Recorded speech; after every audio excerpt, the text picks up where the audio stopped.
देखिए, अगर आपके शरीर की गंदगी साफ नहीं हो रही है तो आप लाख अच्छे से अच्छे चीजों को खा लीजिए, उसका फायदा आपको मिल ही नहीं सकता। और जैसे ही आपके शरीर की गंदगी साफ होती है, आपका पाचन तंत्र बहुत तेजी से काम करने लगता है। शरीर के अंदर पहले से ज्यादा ताकत महसूस होने के साथ साथ चेहरा साफ होने लगता है। वजन बढ़ाना और घटाना आसान हो जाता है। पिंपल, दाग धब्बे, एक्ने जितने भी कुछ हैं वो सब कुछ ठीक होने लगते हैं और कई सारी गंभीर बीमारियों का होने का खतरा जड़ से खत्म हो जाता है। तो हम लोग सबसे पहले बात करते हैं कि हमारे शरीर के अंदर गंदगी जमा कैसे होती है। तो देखिए, हम लोग जो भी खाते हैं वो आहार नली से होकर पेट में पहुंचता है, जहां खाना टूटने के बाद छोटी आंत में जाती है, जो कि बाद में मल के रूप में हमारी बॉडी से बाहर चली जाती है। लेकिन इस प्रक्रिया में सबसे ज्यादा गंदगी हमारे आंत में ही जमा होती है। अगर हम लोग अपने आंत को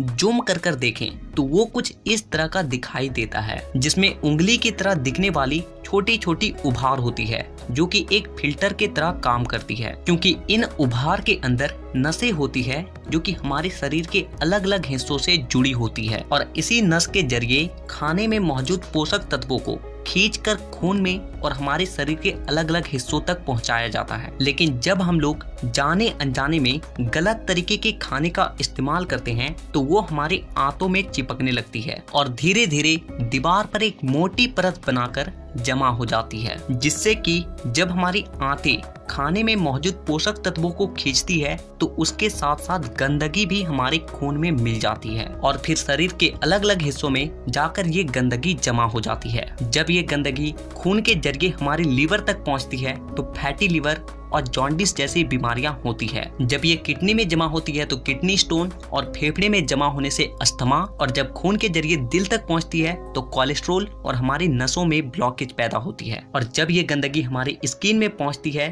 तो दाग धब्बे, खुजली, एक्ने, पिंपल जितने भी इस तरह की समस्या हैं सब होने लगती है। और इतना ही नहीं, जब ये गंदा खून हमारे पूरे शरीर में फैलता है तो हमारे शरीर का जो हार्मोन का संतुलन है वो भी बिगड़ने लगता है और जिससे कि हमें और भी जानलेवा बीमारियां होने की खतरा बढ़ जाती है, यहाँ तक कि कैंसर भी। बस आप इतना समझ लीजिए कि शरीर में हर छोटी से छोटी बीमारी और बड़ी से बड़ी बीमारी शरीर के अंदर गंदगी जमा होने की वजह से ही होती है। और इसीलिए